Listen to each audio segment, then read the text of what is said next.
સુરત શહેર જિલ્લા એલસીબીને મળી મોટી સફળતા। પ્રતિબંધિત માદક પદાર્થ પોસ્ટ દોરડાનો જથ્થો ટ્રકમાં રાઈસ ક્રેકર્સની આડમાં છુપાવી હેરાફેરી કરવાનું આંતરરાજ્ય નેટવર્કનો પર્દાફાશ કરીને આરોપી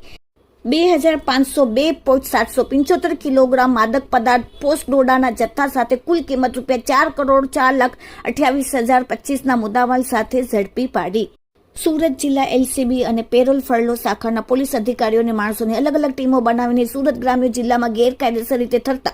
નાર્કોટિક્સ બદીઓને હેરાફેરી, વેચાણ, સંગ્રહની પ્રવૃત્તિને શોધી કાઢવા માટે પોલીસ અધિક કર્મચારીઓને અલગ અલગ ટીમો બનાવીને નાર્કોટિક્સની ગેરકાયદેસર પ્રવૃત્તિ શોધી કાઢવા માટે હ્યુમન સોર્સિસ અને ટેકનિકલ દિશામાં તપાસ કરીને ચોક્કસ માહિતી શોધી કાઢવા માટે વર્કઆઉટમાં હતા। તે દરમિયાન એચસી મસાણી સર અને તેમની ટીમ દ્વારા ગેરકાયદેસર માદક પદાર્થોને શોધી કાઢવા માટે જ્યારે પેટ્રોલિંગમાં હતા ત્યારે સંયુક્ત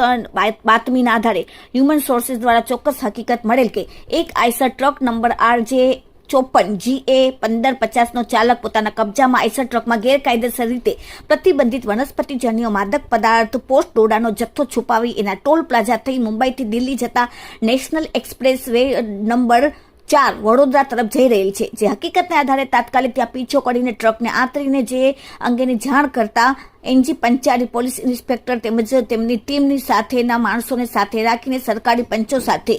રેડ પાડેલ, જેમાં તુંડી ગામના હદમાં Mumbai Delhi national express 4 road ઉપર બાતમીવાળી જગ્યાએ ટ્રકને રોકી અને તેમના આધારે ટ્રકમાં સર્ચ ઓપરેશન હાથ ધરતા રાઈસ ક્રેકર્સની આડમાં પ્રતિબંધિત વનસ્પતિજન્ય માદક પદાર્થ પોસ્ટ દોરડાનો જથ્થો ભરેલ હતો, જેમાંથી સાયન્ટિફિક ઓફિસરની મારફતે ચકાસ કરાવીને એનડીપીએસ એક્ટ હેઠળ કાયદેસરની કાર્યવાહી કરવામાં આવેલ। પકડાયેલ આરોપીનો કબજો ટ્રકમાં છુપાવેલ 2502.775 કિલોગ્રામ વનસ્પતિજન્ય માદક પદાર્થ પોસ્ટ દોરડાનો જથ્થો, જેની કિંમત ₹4,04,28,825નો મુદ્દામાલ કબજે કરીને પકડાયેલ આરોપીની પૂછપરછ કરતા હાથ ધરેલ, જેમાં પકડાયેલ આરોપી તથા વોન્ટેડ આરોપી મધ્યપ્રદેશ રાજ્યમાં રતલામથી પોસ્ટ દોરડાનો માતબર જથ્થો ટ્રકમાં ચોખાની પાપડીની આડમાં છુપાવીને અલગ અલગ રાજ્યમાંથી ગુજરાત રાજ્યમાં આવેલ હોવાની કબૂલાત કરેલ છે। પકડાયેલ આરોપીને પલસાણા પોલીસ સ્ટેશનમાં સુપરત કરવામાં આવેલ છે। પોલીસે તેમની પાસેથી માદક પદાર્થના પોસ્ટ દોરડાની કિંમત ₹3,75,41,41,625 આઈસર ટ્રક 25 લાખનું અંગ ઝડપીના રોકડા ₹7,200, મોબાઈલ ફોન 5,000નો,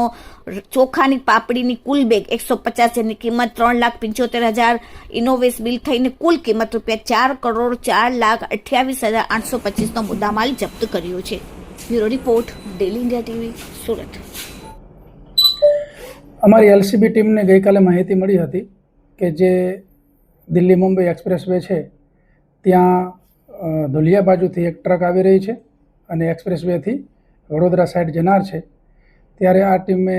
એ ગાડીને રોકી અને જરૂરી કાયદેસરની કાર્યવાહી કરીને સર્ચ કરતાં એની અંદરથી 2500 કિલો કરતાં વધારે પોસ્ટ દોરડાનો જથ્થો મળી આવેલ છે અને અન્ય જે મુદ્દામાલ ગણીએ તો ટોટલ મુદ્દામાલ 4 કરોડ કરતાં વધારે કિંમતનો થાય છે। આની અંદર અમે એક આરોપી સુનિલ બિશ્નોઈ છે, જે મૂળ રાજસ્થાનના જોધપુર જિલ્લાના વતની છે, એમની ધરપકડ કરેલ છે અને અન્ય જે આરોપી મોકલનાર છે એ એમના રિલેટિવ છે, એમનું ફરિયાદની અંદર નામ છે। હવે ખાસ આની અંદર અમારી અગત્યની બાબત એ છે કે જે આરોપી છે એ મધ્યપ્રદેશના રતલામથી ટ્રક લઈને નીકળ્યા હતા અને અહીંથી એ રાજસ્થાન જતા હતા એવી એમની પ્રાથમિક પૂછપરછની અંદર માહિતી મળી છે। અમારા એસઓજીપીઆઈ LD વડોદરા અને એમની ટીમ જે છે એ હવે ઇન્વેસ્ટિગેશન કરી રહી છે। ખાસ આની અંદર તપાસની અંદર અમે એ શોધી રહ્યા છીએ કે આ જે આરોપી છે એ અગાઉ ગુજરાતમાં ક્યારે આવેલ છે કે કેમ, પોસ્ટ દોરડાનો જથ્થો કઈ જગ્યાએ પહોંચાડવાના હતા, એના જે મની ટ્રેલ છે એ અમારી માટે તપાસની બાબતમાં ખૂબ જ અગત્યના છે, એટલે એ તપાસ ખાસ કરવામાં આવશે। નામદાર કોર્ટમાંથી પણ આરોપીના અમને જરૂરી રિમાન્ડ મળ્યા છે કે જેથી જેટલી વૈજ્ઞાનિક ઢબે તપાસ કરવાની છે, અન્ય ફાઇનાન્શિયલ બાબતની તપાસ કરવાની છે, એ તમામ બાબતો તપાસમાં આવરી લેવામાં આવશે। સર, માલ ક્યાંથી ભરેલો હતો અને કઈ જગ્યાએથી જતા હતા? હાલ જે પ્રાથમિક માહિતી મળેલી છે એ મુજબ જે આરોપીની પૂછપરછ થઈ એ મુજબ રતલામથી ભર્યો છે અને રતલામથી પોસ્ટ દોરડાનો જે જથ્થો ભર્યો એની ઉપર છુપાવવા માટે ચોખાના પાપડ જે છે એના કટ્ટા મૂકવામાં આવેલા હતા, જેથી કરીને મુદ્દામાલ જે છે પોસ્ટ દોરડાનો છુપાવી શકાય। અને હાલ પ્રાથમિક પૂછપરછમાં રાજસ્થાન જોધપુર ખાતે પહોંચાડવાની વાત કરે છે, પરંતુ ગુજરાતમાં કોઈ જગ્યાએ જવાના હતા કે કેમ એમના જે ટેકનિકલ તપાસ છે એ તમામ બાબતોની તપાસ થશે અને રિમાન્ડ દરમિયાન આ તમામ મુદ્દાઓ જે છે એની વ્યવસ્થિત રીતે તપાસ કરી લેવામાં આવશે.